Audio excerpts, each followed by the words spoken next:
Alright, hello and welcome to Desktop Experts. This little project here has come across my desk. It is Snowy 2.0. Now, this started as one of Malcolm Turnbull's thought bubbles, and it's accidentally made its way through to construction.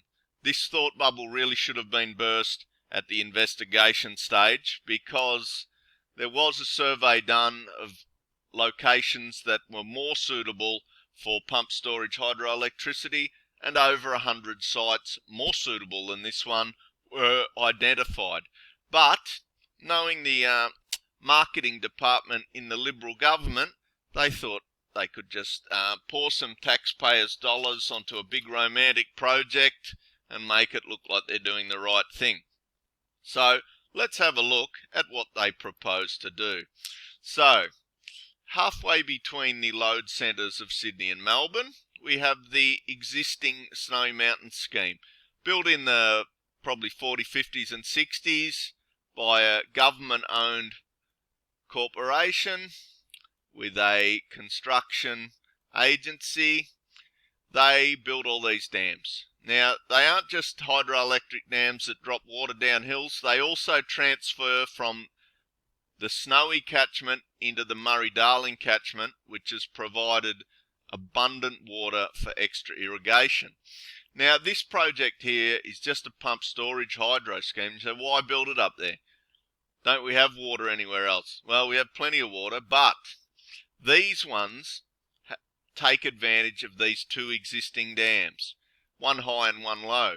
Now, the problem I see, the main problem here, is the dams are incredibly far apart. So I believe somewhere here is where the tunnel will start, and it ends over here. So we've got a distance there of around 26 kilometres. Now, this is the entry hole up here. It's around 1,200 metres above sea level. We go along, right in the middle here somewhere, about 1,000 metres under the ground, is going to be the powerhouse that will both pump and generate. And then in the middle here somewhere is a adit, they call it, for launching the tunnel boring machines. And then here will be the intake / tail race tunnel portal here. So basically, in terms of environmental damage, from the surface you won't see much. You'll see a portal, an adit, and probably another portal up here. So there'll be a bit of road widening to get the big machines down to these locations, but otherwise what you'll actually see on the surface and the surface damage will be very minimal.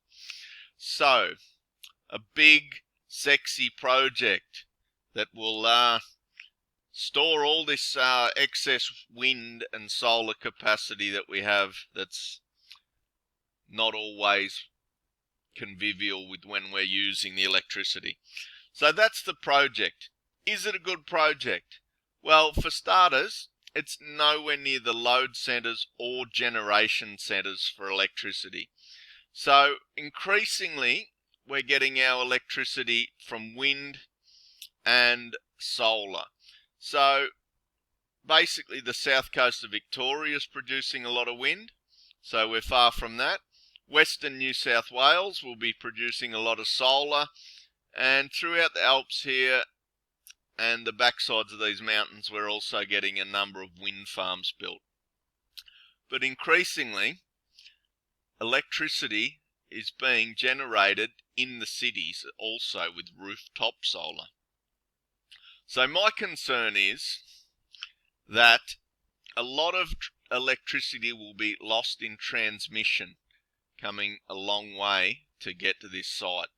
And when the need to dispatch this power is upon us, we're going to lose a lot of power dispatching it as well. Now, that might be a problem. The other problem is the enormous cost. Now, a contract was signed for $5.1 billion for one of the stages of this, and they say by the time transmission lines are upgraded, we could be up to almost $10 billion. And not to mention, this thing won't be ready for a number of years to come. Now, is there better spots? Well, the investigation investigated 100 better spots. Now, if I was to go slightly closer to Sydney and very close to the transmission infrastructure that connects Sydney and Wollongong, could I find a better spot? Of course I could. Here's a place here you may have heard of called Bulli. Now, we've got a massive cliff right beside the ocean. So I could just tunnel from here to here around 3 kilometres and get a head of 400 metres. Now, you could build some massive turkey's nest reservoir up here, a tunnel of less than 3 kilometre long tunnel up to there, and it's right beside all the transmission infrastructure that sends power between Wollongong and Sydney. Now, if that's not a better location for a pump storage hydroelectricity, I don't know what is. So my concern is that our government, with no media scrutiny, has launched the poor old taxpayer into building this massive project that is just evoking the romance of the Snowy Mountains scheme and the big project to fix all our problems.